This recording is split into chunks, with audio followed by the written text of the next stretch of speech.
Torej, Jurčič nam je še vstal iz obdobja realizma. Jurčič, kot veste, avtor prvega slovenskega romana, Zastonj 10. brat, tam letnica 1868, da bi jo morali vedeti. Glede tega romana, veste, pa kakšna pripombo treba povedati, preden damo slovo realizmu, pa gremo potem na novejše stvari, ki so mogoče majčkeno lažje. Kot prvo, 10. brat ni najboljši slovenski roman.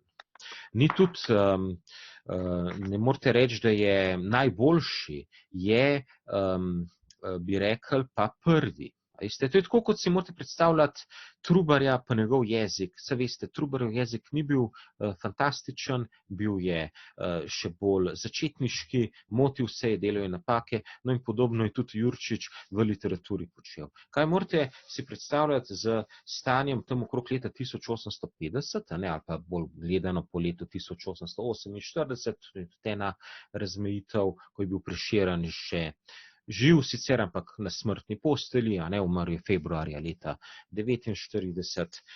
Proze, proznih besedil, pripovednih besedil v prozi na Slovenskem je bilo za vzorec. Nekaj je pisal Cigler, malo je ravno tam okrog leta 1850 poskušala Josipina Tornograjska, prva tako malo bolj resno delo je mogoče Jenkova Tilka.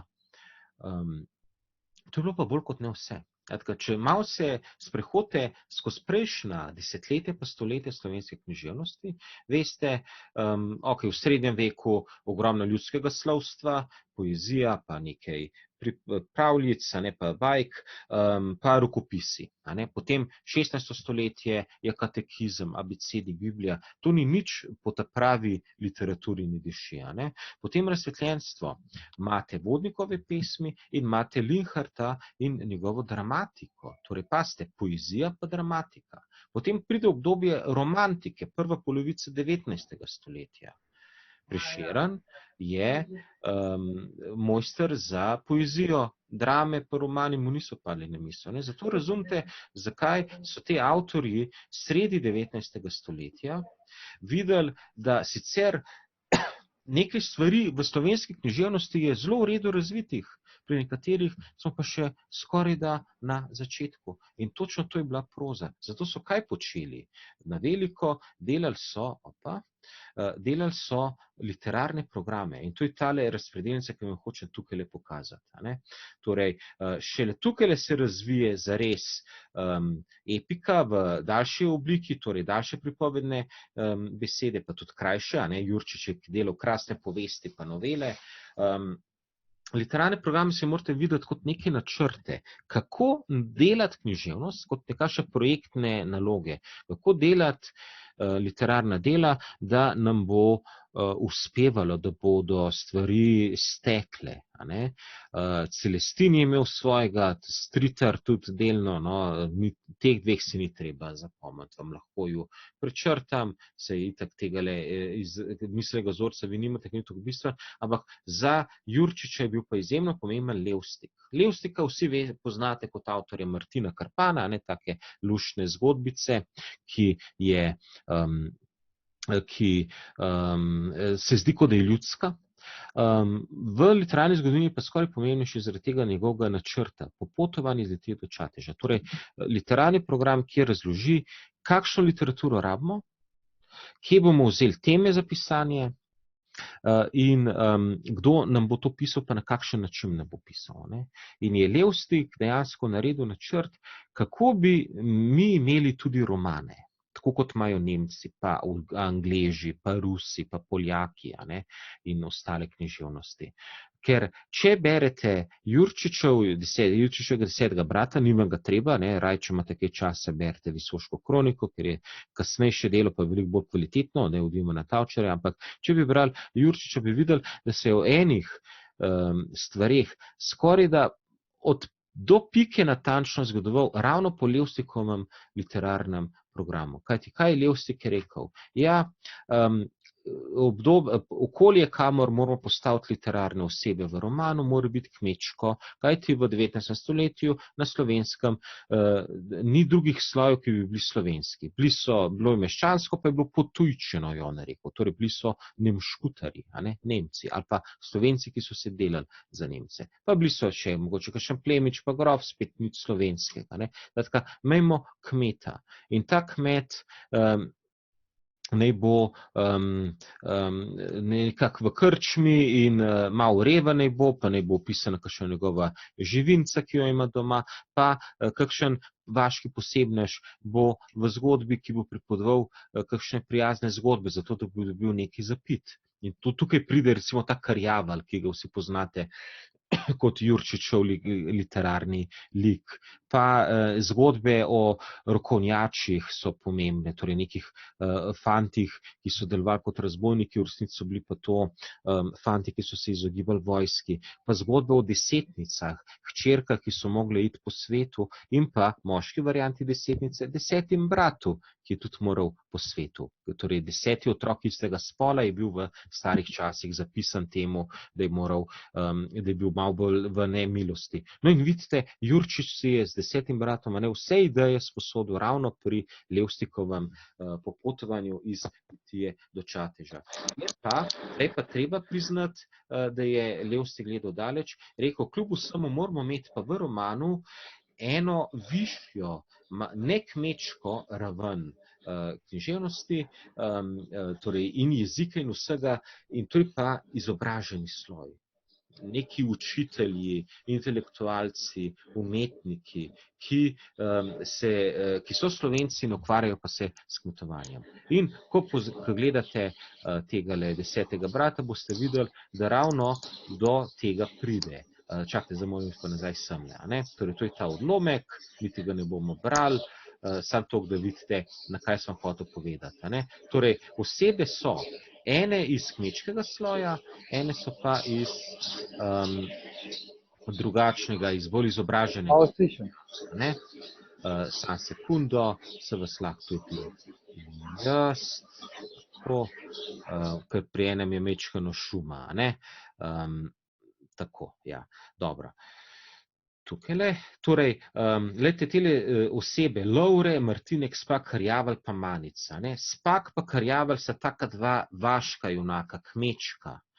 Manica je pa na nekem gradu nad vasjo, kjer se vse to dogaja. In enako Lovre, ki pride poučevati Maničinega mlajšega brata. Skratka, je nek izobraženec, ki pride sem. In med njima se splete ljubezenska zgodba, pol je ogromno enih zatajevanih strasti, enih čudnih dogodkov. Imate pa tudi tukajle zgodbo, ki je analitično-sintetična, tako kot pri Visoški kroniki. Zdaj pa, če ste si zapomnili, to ne bo težko. Zgodba 10. brata je analitična, to pomeni, da se je glavnina stvari zgodila v preteklosti. Kajti 10. brat v resnici sploh ni 10. brat, ampak je sin sosednjega graščaka, gospoda Piškava, ki mu odreka to nasledstvo, in ta 10. brat ima neke listine, neke pisma pri sebi, od svoje matere, in izsiljuje tega Piškava za denar. Zgodba Lovreta Kvasa je pa sintetična, če ste se zapomnili prej, začne se od začetka do konca, torej nima predzgodbe, odvija se sproti, zato ker on pride na te Slemenice, kjer se to dogaja, nad vasjo. Prej se Manica pa ne poznata, se zaljubita, potem pa se seveda te zgodbi zanimivo prepletata. Eni deli tega 10. brata so kar v redu, ampak večinoma to velja bolj za nekakšen poskus. Prvi roman ni odmuh, ni dober. Tudi liki niso prepričljivi, ampak se vidi, da je razumel, kaj mora imeti roman, Namreč, zakaj so se toliko ukvarjali s tem roman? Hoteli so imeti nekaj, kar je več od povesti, kajti povest je tradicionalno kmečka povest. So tudi druge, no, ampak ta, ki je res v slovenski književnosti, je ta. In tam imate samo kmečko okolje. Roman pa mora imeti nekaj bolj uglajenega, bolj finega. Ne? Zato se toliko ukvarja s tem lovretom, s tem učenjakom, s to manico, ki je tudi zelo razgledana in tako naprej. Ne? No, pripovedovalec je ta, ki vse ve, ne? Povezuje obe zgodbi, analitično pa sintetično. In vidi se močan vpliv, poudarjam, res močan vpliv popotovanja iz Litije do Čateža. Zdaj, sam zanimiva anekdota, no, zato rad tako govorim, kaj je vse pri 10. bratu pomembnega. Namreč Jurčič je to svoje delo z ponosom poslal Levstiku. Kot če ste me prej spremljali, veste, da je Jurčič pisal to pod zelo očitnim zgledom Levstikovega popotovanja iz Litije do Čateža. In seveda hotel pohvalo. Ne. Poslal je svojemu mentorju, ne, Levstiku, pa rekel, evo, Fran Levstik, naredil sem ti roman točno na tak način, kot si ga ti zahteval. Ne. Ma meščanski sloj noter, ima te krjavle, pa 10. brate, ima neke ljudske zgodbice, ima kmečko okolje, ima tudi malo bolj plemenit jezik in je pričakoval pohvalo. Fran Levstik mu je ta roman raztrgal. Veste, to, kot bi danes rekli, skritiziral mu je vse po spisku. Neprepričljive like. Najbolj pravo manica, ta ženski lik, ne, lepotica, torej lik, v katerega se Lovre zaljubi, neprepričljiva, še preveč romantična. Ne. Preveč ima te zgodbe teh revnih kmetov in tako naprej. Torej, sesuga je. In Jurčič je bil užaljen. Pol se je Levstik, ta pisma najbolj zanimivo, ker so to vse ohranjena, ker je seveda vse analogno, ker je vse na papirju in je preživelo stoletja. Ne. Pol se je, veste, Levstik mečkan opravičeval, da se pa ni tako mislil, sej ti Jurčič si genij. Ampak kaj je potem Jurčič kljub vsemu naredil? Ja, iz vsega tega je naredil nekaj dobrega. Ni več pisal romanov, to je njegov edini roman in kot rečeno prvi slovenski roman, to mu pravično velja. Vedel je, da je mogoče to malo pretežka zalogaj zanj, da nima smisla se, a ne, če mu še Levstik ne prizna, pa je pisal po njegovih zgledih, po njegovih načrtih, da nima smisla vztrajati naprej, je pa šel nazaj pisati kaj, tisto, o čemer je bil dober, to so pa povesti, kmečke povesti. In ravno po 10. bratu izide Sosedov sin, kjer ima pa takega močnega kmeta, ne? Ker je utemeljen razlog, utemeljena kritika od Levstika je bila, da so te kmetje v 10. bratu vsi revni, ne? In da to ni realno, da na Sloveniji imamo tudi dobro stoječe, trdne kmetije, ne? In tako naprej. Skratka, tak je bil začetek slovenskega pripovedništva, torej romanov pa povesti, zanimiva zgodba. 10. brat pa, kot rečeno, marsikaj, kar je Levstik kritiziral, kritično ga povedal o njem, dejansko drži. No, tukaj imate bolj podrobno napisano. Predvsem si zapomnite, vas prosim, tole zgradbo dela, tale del tukaj le, ne, sintetično-analitična. Ena je kronološko, od začetka do konca, in to je sintetična, ena je pa razpletna. Vidimo samo, kaj se zgodi na koncu in vemo neke predzgodbe, kar je iz dokumentov in tega. Torej, in vse je ločeno, sta dve okolji, grajsko pa vaško. Sta dva jezika, Lovre pa na gradu pa manica govorijo meščanski jezik, bolj fin jezik, v vaškem okolju pa navadna govorica. To je mogoče malo pretirano razločevanje. Tako, evo, kar dobro napredujemo, torej tega 10. brata imate res veliko, zdaj pa je ravno dovolj časa še za Keteja Sneg, niti ne vem, če bi dejal, ker ni več za maturo, tako da pesmice Sneg vam ni treba vedeti, kje pa je že tukaj le, na trgu je pomembna, Sneg pa ni. Torej, kaj je pomembno v obdobju moderne? To, da je to izjemno kratko obdobje, ampak v njem se ogromno zgodi, stvari tako hitro odvija. Prvič pride tako, veste, moderne teme. poezija, ki je na začetku 20. stoletja, je veliko bliže sodobnemu človeku, bolj taka, bliže nam je. 19. stoletje povezujemo še z nečim bolj kmečkim, vaškim, zaostalim. Tukaj so pa prvi bolj taki sodobni mestni motivi tudi. Pesnica na trgu se dogaja, kot bi se danes dogajala, sredi trga, v mraku po noči. Potem pa spet pridejo nazaj čustva, zato temu rečemo tudi nova romantika. Dejansko obuja motive prve romantike, tiste zgodovinske romantike, začetek 19. stoletja, ampak jih mečkano bolj posodobi. No, imamo 4 moderniste, ki jih ni težko si zapomniti, Župančič, Kete, Cankar in Muran. Od njih je Cankar daleč najpomembnejši. In prvič se dejansko uveljavijo vse 3 zvrsti enakovredno. Zato sem prej razlagal pri obdobju realizma, kakšen je bil problem imeti dramatiko, imeti romane, dram skoraj ni bilo, od Linharta do Cankarja, dramatika je bila čisto zapostavljena. Tukaj imate pa prvič enakovredno, tak en uravnotežen razvoj vsega. Nekdo je za pesmi, bo pisal pesmi, nekdo ima rajš daljše pesmi, bo pisal recimo bolj epsko poezijo. Cankar je bil dober v vsem, kakšen je bil pa dober še v čem drugem. No, torej, začetek označujeta Župančič pa Cankar, tlele manjka Ž, tlele manjka strešica, ni Zupančič, ampak Župančič. Konec pa zaznamuje Cankarjeva smrt in pa konec Prve svetovne vojne. Torej, vidite, niti ne strogo gledano 20 let, ampak v literarni zgodovini izjemno močnih teh 20 let, ker ravno tale ekipa okrog Cankarja je bila precej močna, zelo aktivna, tak krog je bil in so pisali in so spravili dejansko literaturo spet na tako evropsko raven. Predvsem po zaslugi Cankarja. Veste, Cankar velja za največjega slovenskega književnika ali literata. In ne mešati s Prešernom, ki pa velja za največjega pesnika. Torej, literat pomeni, da je pisal vse in Cankar je res dober in v dramatiki, v dramah, v komedijah.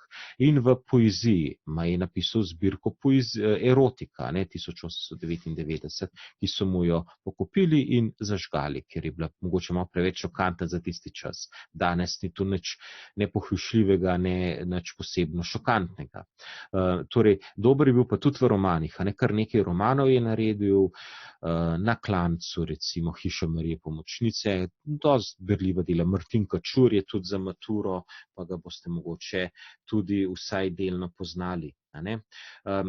Kaj vas hočemo opozoriti, preden gremo malo bolj podrobno? Glejte, kljub temu, da teli 4 avtorji, Sopotnikov niti ni treba vedeti, mogoče se bo kdo zapomnil, da je bila to Zofka Kvedar, pa mogoče Gradnik tudi, ampak teli 4 avtorji, torej Kete, Muran, Cankar, Župančič, pišejo neko novo zadevo, neko svoj tip literature, svoje stile, uvajajo neke bolj modernejše evropske smeri, ampak istočasno, to si zapomnite, še zmeraj pišejo realisti, kot je Tavčar, kot je tudi Aškarc, Gregorčič je tudi še nekaj časa živel.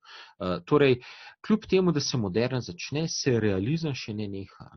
In če vidite, da se moderna konča 1918, boste pozorni, vas ne bega. Visoška kronika od realizma je nastala, je bila objavljena leto kasneje. Skratka, pride v 20. stoletju do tega, da se obdobja prelivajo. Ni več tiste ločnice, do tukaj eno obdobje, potem pa drugo.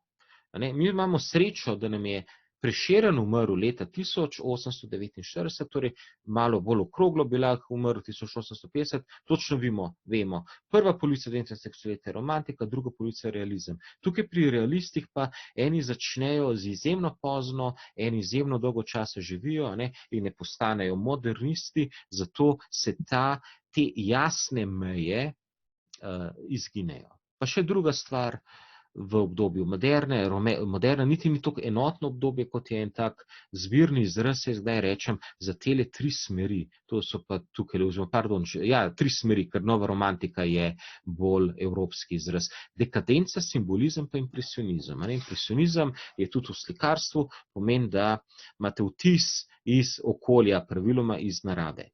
trenutni vtis, hipni vtis, lahko tudi rečete. Ne? Simbolizem, najbolj težek izraz, označuje nekakšne simbole, torej motive, ki niso to, za kar se zdi, da so, ampak so nekaj drugega. No, dekadenca, tukaj si zapomnite, da jo je imel samo nekoliko Cankar, pa šokira. Dejansko je to mečkano temačno, morbidno, tako tudi perverzno vzdušje.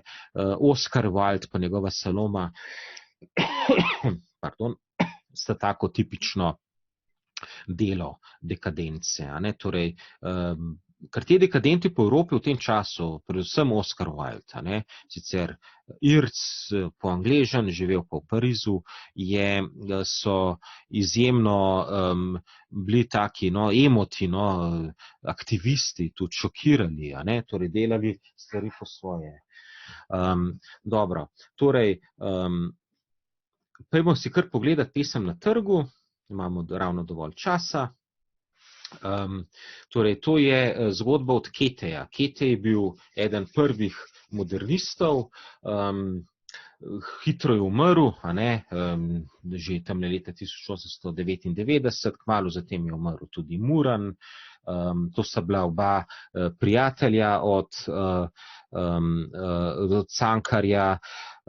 Cankar je seveda potem kasneje še kar nekaj časa živel, umrl je 1918. Torej Župančič, ki se zmer omenja kot četrtega, me vas ne bega, on je pa živel izjemno dolgo časa še potem in je preživel in Prvo svetovno vojno in tudi Drugo svetovno vojno. Tako da tle je on res poseben.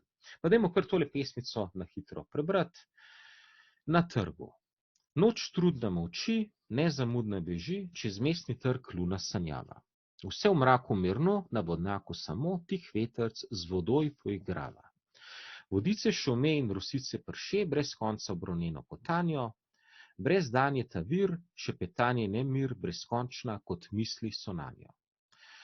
Pa blizi ni cest, v Elizi do zvest ne morete kaplje šumeče, in smele želje do angele moje hitite za manj hrepeneče. Noč trudna molči, nezamudna beži, čez mestni trg luna sanjava, ki ruši pokoj moji duši nocoj, brezskrbno pa deklica spava. Torej, taka zelo ritmična, razigrana pesem, vidite, da se rima, ampak na malo svoj način. Jaz se bom raje tukaj dal v Wikiviru, da nimam skenirano, vi lahko delate tudi po teh zapiskih, ki ste jih dobili v PDF-ju. Meni bolje deluje, če imam takole, evo, pa bom dal 2 kitici na eno stran, to bo ravno v redu. Torej, če malo pogledate, lejte, najprej obliko, lejte tale besedico trudna, ki je tukaj le, Na kaj se rima? Ja, na besedico nezamudna. Potem pa drug način, imamo besedico molči, ki se rima na besedico beži. To je pa spet nekaj tretjega in to je besedico sanjava, ki se rima za poigrava. A mi sledite, tako zelo simpatično je. Če pogledamo še enkrat tukaj letele, ostale stvari, vse v mraku mirno, mraku bodo takole in se rima na vodnjaku. Potem pa vidite, mirno se rima na samo. Hotel sem pokazati, kako ima tak tip, čuden tip rimanja, ki bi ga lahko označili kot A. Opa, ne bo takole šlo, malo bom zmanjšal, takole rad čečkam na teh stvarih. A, potem je B, potem je spet A, pa spet B, potem pa C. In ta C se pojavi tukaj, potem pa D, E, D, pa tudi E. Tako, torej, tak izmeničen način, zelo kratki verziji, če si pogledate dobro tole vidite molči, ima 2 zloga, pa beži, pa mirno, pa samo. Torej, precej samosvoja kitica. No in temu bomo kasneje rekli, danes še ne, ker počasi bomo zaključili, samo vsebinsko bomo še to pesem pogledali, bomo rekli prosti vers, ali pa tudi svobodni vers. Ena od teh izrazov je pravilen, jaz rečem prosti vers, lahko rečete tudi svobodni vers. To pomeni, da avtor je svoboden v tem, kako bo kakšne oblike se bo držal. In to kitično obliko je Kete enostavno iznašal. Vse potem drži, no, tako da čisto zelo svoboden pri tem ni, ampak izbral si jo je čisto na svoje, iz nič bi lahko temu rekli.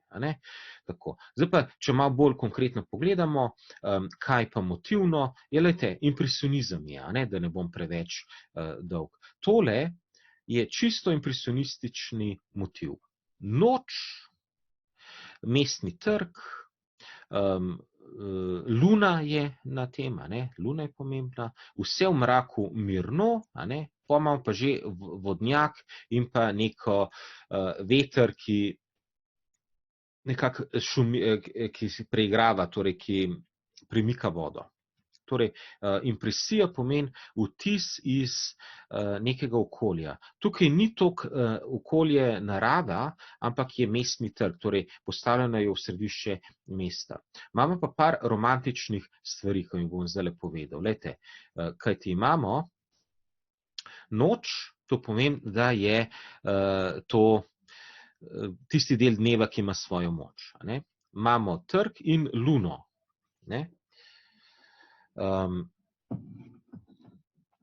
Vodnjak pa veter, skratka pa mirno tako. Torej pesnik je sam, imamo noč in pa nikogar ni okrog, pesnik je sam. Samo vodnjak je in pa veter. Zdaj, tale vodnjak, ki sem ga na začetku omenil, je v drugi kitici bolj izrazit, kajti vse to, kar je tukaj, je opis vodnjaka, tak zelo natančen opis tega, kaj se na tem vodnjaku godi. Kar pogledajte tole, vodice šume in rosice prše. To vam zmeraj znova opozarjam, da je en poseben pojav, ki se mu reče glasovno slikanje. S tem šejem opozori ta zvok pretakanja vode. Torej, enostavno ta š. In to je glasovno slikanje. To ponavadi marsikdo pozabi, pa ne vem točno zakaj, torej š naredi ta zvok, onomatopeja je to, torej oponašanje zvokov iz narave. To je pomembno v tej kitici. Zakaj vem, da je to bil avtorjev osnovni namen? Ja, enostavno razlog je, da ni drugega razloga, zakaj ima dvakrat vodice, zakaj ima enkrat vodice, pa še rosice, pa zakaj imate enkrat šume, enkrat pa prše. Enostavno ni nobenega razloga za to podvajanje, ker ni nič pomenskega se zraven, nič ni nobenega pomenskega poudarka ni zraven.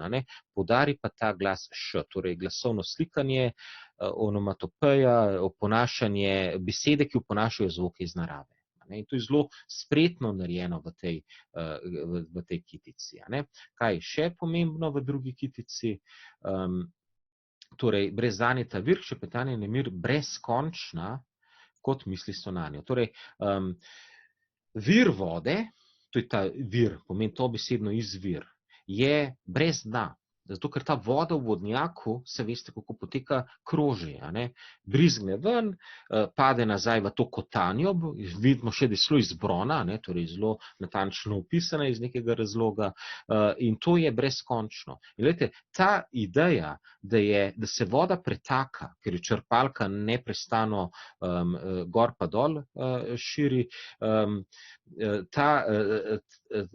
ta osnova, ta predstava vode, ki se pretaka, služi pesniku za primerjavo, za prispodobo z ljubeznijo.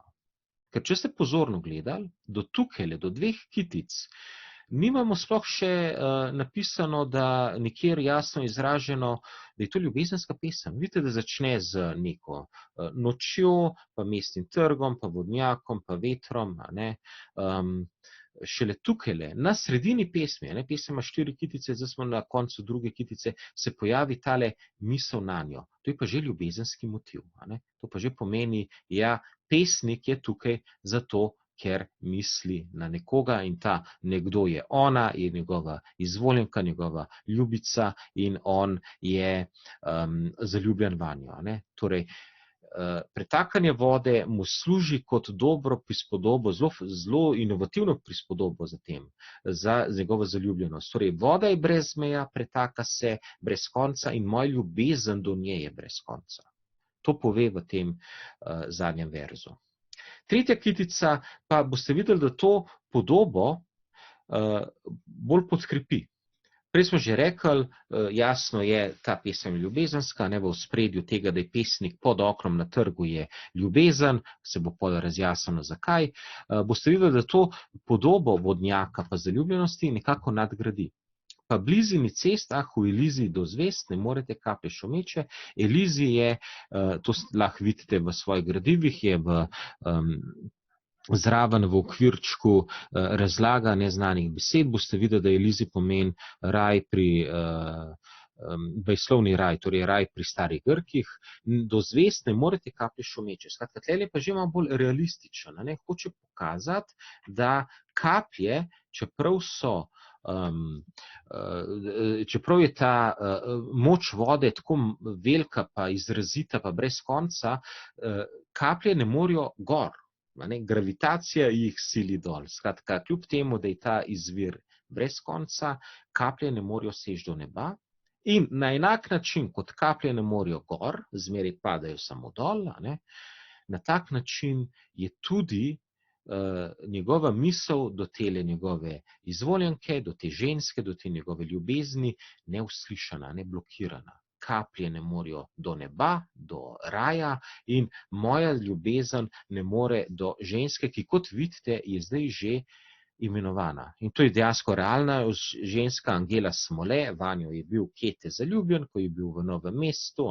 Ta trg je novomeški trg, če bo se kdaj v Novem mestu v centru, vam bodo zavedni meščani pokazali, kje to je. Vi ga imate, mislim, da tukaj le še celo narisanega, skratka novomeška gimnazija in star železni vodnjak. Skratka, ne morete zgrešiti, da je ta vodnjak, ta pravi vodnjak v ta pravem Novem mestu in na ta pravem trgu. Ampak veste, za pesem to, da se to dogaja v Novem mestu, ni pomembno. Hočem samo povedati, da Angela je bila realno dekle, v katero je bil Kete en čas zaljubljen, seveda niste imeli prihodnosti, ker je bil on prereven. Tako da zdaj vidite, že 3 kitice, vsak ima nekaj svojega. Veste, to je v moderni značilno, dosti nove stvari so. Torej, če ponovim, imate tukaj zelo logično postavitev v čas, na trg, torej kdaj in kje. Noč, trg in pesnik je sam. To so take 3 poudarki. Pomemben mu je najprej vodnjak, samo zato, ker na vodnjaku je to pretakanje vode in uporabi glasovno slikanje. Tukaj imate opisano še, da je ta kotanje iz brona, to sicer ni pomembno, ampak izvir vode je brezkončen, tako kot je njegova zaljubljenost brezkončna. Tukaj imamo še tak lep srček naredim, imamo še zaljubljenost. Zdaj, v tretji kitici se pa vidi zaman. Torej, ta ljubezen ni uslišana. Torej, ta ljubezen je, bi rekli danes, žalostna. Takole dol lahko naredim. Ni srečne ljubezni. Ampak ravno nesrečna ljubezen poganja, veste, celotno poezijo že od nekdaj. Torej spet, primerjava vodnjaka, te vode z zaljubljenostjo je nadgrajena. Že v drugi kitici, v tretji je še toliko bolje. Zdaj, kaj pa se zgodi v 4. kitici? Tale del je dobesedna ponovitev tegale na začetku. Vidite, da je to se ponovi skoraj da kot refren. Noč trudne moči, nezamudno beži, čez mestni trg luna sanjava. Zdaj pa lejte, tale ki, to marsikomu dela težave, se nanaša na luno. Ta luna je ta, ki ruši pokoj. Torej, ki ruši pokoj moji duši. Zdaj pa kar naenkrat luna kriva, ker ne more se sklicevati na žensko, ker ženske je itak nedosegljiva njemu. Pravi, luna ruši pokoj, torej mir moji duši. Zaradi lune ne morem spati. Očitno je bila polna luna, ko je to pisal. Brezskrbno pa deklica spava. In ta zaključek mi je res tako simpatičen, to je res poezija ene elitne oblike, zelo premišljena. Veste zakaj? Zato, ker je ta konec dvoumen. To bi se lahko, če bi bili v živo v razredu, veliko bolj živahno pogovarjali. Zakaj deklica brezskrbno spi? Prva varianta, ni mar za tega keteja, ki je dol pod oknom. To je realna možnost. Druga stvar pa je, mogoče ona sploh ne ve, da je on pod oknom, pa da je zaljubljen vanjo. In zmeraj si zapomnite, da ta druga varianta je bolj pesniška in je po tej logiki bolj pravilna. Zakaj? Zato, ker bolj romantično je sklepati, da je pesnik sramežljiv in da je sploh še ni povedal, da jo ima rad. Zato ona spi in niti ne ve zanj. Torej, to je bolj romantično. Bolj realno pa je bilo, da se je on približal, pa mu je ona rekla, da kaj bom s tabo, zguba pober se, prerevan si zame pa pregrta. Torej, lahko razlagate na dva načina. Avtor pesem torej ne razkrije, kaj je glavni razlog tega, da deklica spi, ampak zmer bodite romantiki, to nam je edino ostalo v tem svetu, sploh tem polnem koronavirusa, ona ne ve zanga. Druga bolj realistična varianta pa je, da se ne zmeni. Tako, torej, takle je Kete, kot sem rekel, tegale, mislim, da je prej, Murna, ne, kasneje je, ni treba vedeti, Murnove pesmice Sneg ni, ker je ni več na maturi, to je še mečkani stari gradiv. Hočem vam še pokazati, da tudi tele pesmice o spominih ni treba vedeti, to je spet bolj po napaki postalo zraven. Lahko vidite Angelo Smole, pa malo drugačne stvari, ampak tale pesem o spomini so tudi mečkano še po napak zraven. Torej, v moderni imamo kar 4 avtorje, Murna ni treba vedeti, Župančiča, Cankarja bomo pa videli